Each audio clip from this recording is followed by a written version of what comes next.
নমস্কাৰ আপোনালোক সকলোকে পুনৰবাৰ স্বাগতম নস্মাই মছজিদ বন্ধুসকল বলগতে চাওক আজি 9টা গুৰুত্বপূৰ্ণ খবৰ। প্ৰথমটো খবৰ, মুখ্যমন্ত্ৰী হিমন্ত বিশ্ব শৰ্মাৰ বিৰুদ্ধে বিস্ফোৰক অভিযোগ বিধায়ক অখিল গগৈৰ। অসমৰ টকা ঝাৰখণ্ডৰ নিৰ্বাচনত খৰচ কৰিছে হিমন্ত বিশ্ব শৰ্মাই। মাত্ৰ 22টা দিনত 2250 কোটি টকাৰ ধাৰ লৈছে অসমৰ বিজেপি চৰকাৰে। এই বিস্ফোৰক অভিযোগ বিধায়ক অখিল গগৈ। মুখ্যমন্ত্ৰীৰ বিৰুদ্ধে বিস্ফোৰক অভিযোগ বিধায়ক অখিল গগৈৰ। অসমৰ টকা ঝাৰখণ্ডৰ নিৰ্বাচনত খৰচ কৰিছে হিমন্ত বিশ্ব শৰ্মাই। ৰাষ্ট্ৰীয় নেতা হ'বলৈ উঠি পৰি লাগিছে হিমন্ত বিশ্ব শৰ্মাই। মাত্ৰ 22টা দিনত 2250 কোটি টকাৰ ধাৰ লৈছে অসমৰ বিজেপি চৰকাৰে। দৈনিক 100 কোটি টকাকৈ ধাৰ লৈছে ৰাজ্য চৰকাৰে। 17 ছেপ্টেম্বৰত 500 কোটি টকাৰ ধাৰ লৈছে অসম চৰকাৰে।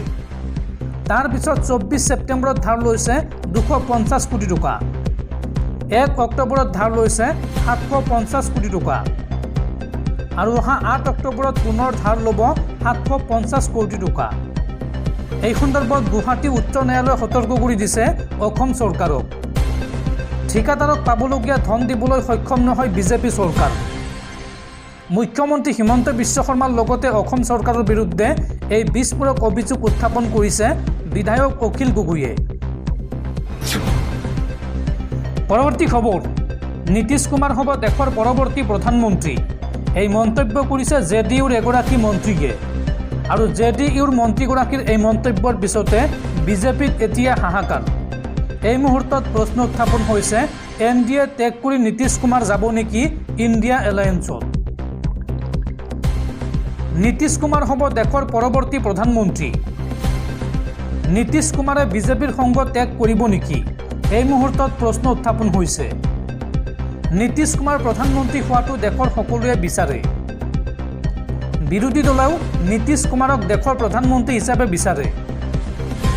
নীতিশ কুমাৰ প্ৰধানমন্ত্ৰী হ'লে কংগ্ৰেছৰ নীতিশৰ পক্ষ ল'ব।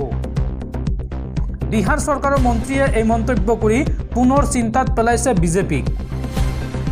নীতিশ কুমাৰ দেশৰ পৰৱৰ্তী প্ৰধানমন্ত্ৰী হ'ব বুলি মন্তব্য কৰিছে বিহাৰৰ মন্ত্ৰী জামা খানে।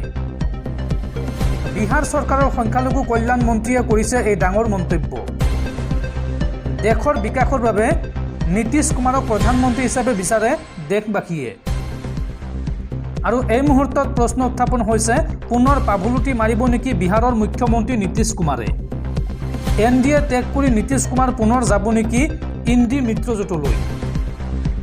ৰাষ্ট্ৰীয় সংবাদ মাধ্যমত জেডিইউৰ মন্ত্ৰী জামা খানৰ এই মন্তব্যই এতিয়া দেশজুৰি সৃষ্টি কৰিছে চাঞ্চল্য। পৰৱৰ্তী খবৰ, ৰাজ্য চৰকাৰৰ বৃহৎ ঘোষণা। শীঘ্ৰে জল জীৱন মিছন আঁচনিৰ সকলো কাম কাজ বন্ধ কৰাৰ নিৰ্দেশ দিব অসম চৰকাৰে। আৰু এই সন্দৰ্ভত 2 দিনৰ ভিতৰতে হিমন্ত চৰকাৰে জাননী জাৰি কৰাৰ সম্ভাৱনা আছে। হিমন্ত চৰকাৰৰ এই সিদ্ধান্তক লৈ এতিয়া হাহাকাৰ লাগিছে ঠিকাদাৰসকলৰ মাজত। জল জীৱন মিছন আঁচনিৰ ঠিকাদাৰৰ বাবে বেয়া খবৰ। অতি শীঘ্ৰে আহি আছে জল জীৱন মিছন আঁচনিৰ কাম বন্ধ কৰাৰ নিৰ্দেশ। যিকোনো মুহূৰ্তত হিমন্ত চৰকাৰে বন্ধ কৰিব পাৰে জল জীৱন মিছন আঁচনিৰ কাম কাজ। চৰকাৰে খুব কম সময়ৰ ভিতৰত নিৰ্দেশনা দিয়াৰ সম্ভাৱনা। 2 এদিনতে হিমন্ত চৰকাৰে এই সন্দৰ্ভত জাননী জাৰি কৰাৰ সম্ভাৱনা। ইপিনে হিমন্ত চৰকাৰৰ সিদ্ধান্তক লৈ হাহাকাৰ লাগিছে ঠিকাদাৰসকলৰ মাজত। আনৰ পৰা টকা ধাৰ লৈ বহু ঠিকাদাৰে জল জীৱন মিছন আঁচনিৰ কাম কৰিছিল। ঠিকাদাৰে পাবলৈ আছে হাজাৰ হাজাৰ কোটি টকা। ইপিনে বিল নাপাই পানীত হাঁহ নচৰা অৱস্থা হৈ আছে ঠিকাদাৰসকলৰ। ইয়াৰ মাজতে চৰকাৰৰ এই সিদ্ধান্তক লৈ হাহাকাৰ লাগিছে ঠিকাদাৰসকলৰ মাজত। শিৱসাগৰত ঠিকাদাৰসকলৰ তথৈবচ অৱস্থা। জল জীৱন মিছন আঁচনিৰ কাম কৰাৰ বাবে ঠিকাদাৰৰ ধন চৰকাৰে অনাদায় হিচাপে ৰাখিছে। বিগত 2টা মাহৰ পৰা ধন মোকলাই দিয়া নাই বিভাগে। আৰু এই সন্দৰ্ভত ঠিকাদাৰৰ প্ৰশ্ন, চৰকাৰে নিজৰ স্থিতি স্পষ্ট কৰক, ধন কেতিয়া মোকলাই দিব। আৰু তাৰ মাজতে অসম চৰকাৰে বৃহৎ সিদ্ধান্ত ল'বলৈ আগবাঢ়িছে। যিকোনো মুহূৰ্তত বন্ধ কৰি দিব পাৰে জল জীৱন মিছন আঁচনিৰ সকলো কাম কাজ। দৰ্শকসকল আৰু বহুতো গুৰুত্বপূৰ্ণ খবৰ আছে। তাৰ আগতে আপোনাক জনাওঁ যে যদি আপুনি এতিয়ালৈকে এইটো ভিডিঅ'ত লাইক কৰা নাই তেন্তে এতিয়াই ভিডিঅ'টোত লাইক কৰি দিয়ক আৰু এনেকুৱা ধৰণৰ ভিডিঅ'সমূহ নিতৌ চাবলৈ চেনেলটো ছাবস্ক্ৰাইব কৰি কাষত থকা বেল আইকনটো প্ৰেছ কৰি ৰাখক। পৰৱৰ্তী খবৰ, মধ্যপ্ৰাচ্যৰ মহাযুদ্ধৰ মাজতে ইৰাণৰ ৰাজধানীত একগোট হ'ল লাখ লাখ মুছলমান। তেহৰানৰ গ্ৰেণ্ড মছজিদত সৰ্বোচ্চ নেতা আয়াতুল্লাহ খামেনি আদায় কৰিলে শুকুৰবাৰে জুম্মাৰ নামাজ আৰু জুম্মাৰ নামাজ আদায় কৰাৰ পিছতে বিশ্বৰ মুছলমান দেশসমূহক একত্ৰিত হোৱাৰ আহ্বান জনালে খামেনিয়ে। মহাযুদ্ধৰ মাজতে ইৰাণৰ ৰাজধানীত একগোট হ'ল লাখ লাখ মুছলমান। তেহৰানৰ গ্ৰেণ্ড মছজিদত সৰ্বোচ্চ নেতা আয়াতুল্লাহ খামেনিয়ে আদায় কৰিলে জুম্মাৰ নামাজ আৰু জুম্মাৰ নামাজ আদায়ৰ পিছতে হিজবুল্লাহ প্ৰধান নাছাৰুল্লাহৰ আত্মাৰ শান্তিৰ বাবে মছজিদত একত্ৰিত হৈ ইৰাণৰ জনতাই কৰিলে দোৱা। তেহৰানৰ গ্ৰেণ্ড মছজিদৰ পৰাই ইৰাণৰ সৰ্বোচ্চ নেতাই দিলে হুংকাৰ, প্ৰয়োজনত পুনৰ ইজৰাইলৰ ওপৰত কৰা হ'ব আক্ৰমণ। মুছলমান দেশসমূহক একত্ৰিত হোৱাৰ আহ্বান জনালে খামেনিয়ে। ইৰাণে উচিত প্ৰত্যুত্তৰ দিছে ইজৰাইলক আৰু এই আক্ৰমণত বা এই সন্দৰ্ভত ছৌদি আৰবে সহযোগ কৰক ইৰাণক, এই মন্তব্য কৰিছে আয়াতুল্লাহ খামেনিয়ে। আয়াতুল্লাহ খামেনিয়ে লগতে কয় যে আল্লাই দিয়া পথত আমি আগুৱাই যাম। পৰৱৰ্তী খবৰ, মুখ্যমন্ত্ৰী পদৰ পিছত এইবাৰ চৰকাৰী বাংলো এৰিলে দিল্লীৰ প্ৰাক্তন মুখ্যমন্ত্ৰী তথা আম আদমি পাৰ্টিৰ মুৰব্বী অৰবিন্দ কেজৰিৱালে। এতিয়া ক'ত থাকিব আম আদমি পাৰ্টিৰ মুৰব্বীগৰাকী চাওঁ আহক। ইতিমধ্যে মুখ্যমন্ত্ৰীৰ চকী এৰি থৈ গৈছিল অৰবিন্দ কেজৰিৱালে আৰু এইবাৰ দিল্লীৰ চৰকাৰী বাংলো এৰিলে প্ৰাক্তন মুখ্যমন্ত্ৰী অৰবিন্দ কেজৰিৱালে। এতিয়াৰ বাবে তেওঁ লুটিয়েন্স দিল্লীৰ ৫ নম্বৰ বাংলো ফিৰোজাবাদৰ নতুন ঠিকনাত থিতাপি ল'ব। দিল্লী বিধানসভাৰ নিৰ্বাচনত জয়লাভ কৰিহে মুখ্যমন্ত্ৰীৰ বাসগৃহলৈ উভতি আহিব বুলি অৰবিন্দ কেজৰিৱালে মন্তব্য কৰে। কেজৰিৱালে বিগত ৯ বছৰে দিল্লীৰ মুখ্যমন্ত্ৰী হিচাপে চৰকাৰী বাসগৃহত আছিল। মুখ্যমন্ত্ৰীৰ পদ এৰি দিল্লীৰ চিভিল লাইন্স অঞ্চলত থকা মুখ্যমন্ত্ৰীৰ চৰকাৰী বাসগৃহ এৰি যোৱাৰ সিদ্ধান্ত লয়। ইমান দিনে যিসকলে চৰকাৰী সুবিধা লৈছিল সেই সকলোবোৰ এতিয়া তেওঁ এৰি দিছে। শুকুৰবাৰে পুৱা অৰবিন্দ কেজৰিৱালে চিভিল লাইন্স অঞ্চলৰ ঘৰৰ পৰা ওলাই আহি লুটিয়েন্স দিল্লীৰ ৫ নম্বৰ বাংলোলৈ যায় আৰু সেই বাংলোটো পাঞ্জাৱৰ এজন আপৰ সাংসদৰ নামত আবণ্টন দিয়া হৈছে। এই বাংলোটো আপৰ মুখ্য কাৰ্যালয়ৰ ওচৰতে। উল্লেখযোগ্য যে আবকাৰী দুৰ্নীতিৰ গোচৰত জেলৰ পৰা মুক্তি পোৱাৰ পিছত দিল্লীৰ মুখ্যমন্ত্ৰীৰ ত্যাগ কৰাৰ সিদ্ধান্ত ঘোষণা কৰিছিল অৰবিন্দ কেজৰিৱালে আৰু তাৰ পিছত প্ৰথম জনসভাৰ পৰাই দিল্লীৰ তদানীন্তন মুখ্যমন্ত্ৰীয়ে ঘোষণা কৰিলে যে যেতিয়ালৈকে ৰাইজে মোক পুনৰ নিৰ্বাচন নকৰে তেতিয়ালৈকে মই মুখ্যমন্ত্ৰীৰ চকীত বহি নাথাকোঁ।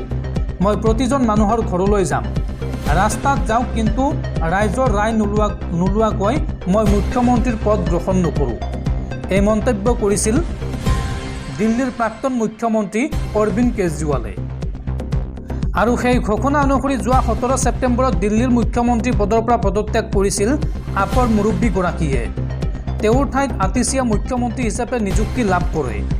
তাৎপৰ্যপূৰ্ণভাৱে আতিশী কেজৰিৱালৰ চকীখন খালী কৰি কাষৰ আসনত বহি চৰকাৰী কাৰ্যবিধি চাই থাকিল আৰু বৰ্তমান অৰবিন্দ কেজৰিৱালে নিজকে সাধাৰণ জনতাৰ সেৱক হিচাপে প্ৰক্ষেপ কৰিবলৈ চেষ্টা কৰি আছে। পৰৱৰ্তী খবৰ, গুৱাহাটীৰ ক্ৰাইম ব্ৰাঞ্চৰ জালত কুখ্যাত ভূ মাফিয়া। গুৱাহাটীৰ গড়চুকৰ পৰা গ্ৰেপ্তাৰ কৰা হৈছে জাকিৰ হুছেইন নামৰ এইগৰাকী ভূ মাফিয়াক। মষ্ট ৱান্টেড আছিল ধৃত ভূ মাফিয়াটো। বিগত ৬ মাহ ধৰি পলাই আছিল জাকিৰ হুছেইন। উল্লেখযোগ্য যে বহু লোকৰ ভূমি ভুৱা নথিৰে কাঢ়ি লৈছিল এই ভূ মাফিয়াটোৱে আৰু অৱশেষত ক্ৰাইম ব্ৰাঞ্চৰ জালত পৰিছে এই কুখ্যাত ভূ মাফিয়া জাকিৰ হুছেইন। পৰৱৰ্তী খবৰ, হঠাৎ নোহোৱা হ'ল অসমৰ এটা ৰাষ্ট্ৰীয় ঘাইপথ। গুগল মেপৰ পৰা নোহোৱা হ'ল নিৰ্মীয়মান ৩৭ নং ৰাষ্ট্ৰীয় ঘাইপথ। যোৰহাটৰ পৰা জাজিলৈ গুগলে সলালে পথ নিৰ্দেশনা। যোৰহাট মৰিয়নি আমগুৰি হৈ জাজিলৈ পথ নিৰ্দেশনা গুগল মেপৰ আৰু ৰঙা চিহ্নৰে চিহ্নিত কৰিলে যোৰহাটৰ পৰা জাজিলৈ বিধ্বস্ত ৩৭ নং ৰাষ্ট্ৰীয় ঘাইপথছোৱা।